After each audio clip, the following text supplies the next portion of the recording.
Jesus foi preso e foi levado ao tribunal da ingratidão. E por um beijo Jesus foi traído e foi entregue à condenação.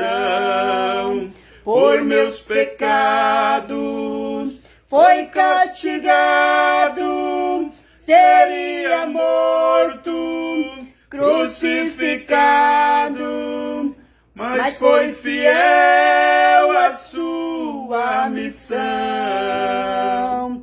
Quando Jesus recebeu a sentença e foi entregue nas mãos dos soldados, eles batiam e cuspiam em seu rosto, depois de ser cruelmente açoitado.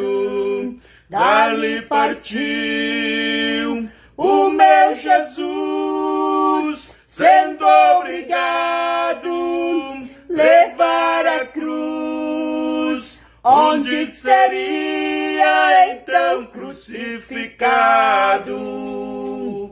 Lá no Calvário, quando crucificaram, está escrito que a terra tremeu, pedras cenderam e sepulcros se abriram, em um momento em que Cristo morreu. Foi sepultado, ressuscitou, e para o céu Jesus voltou.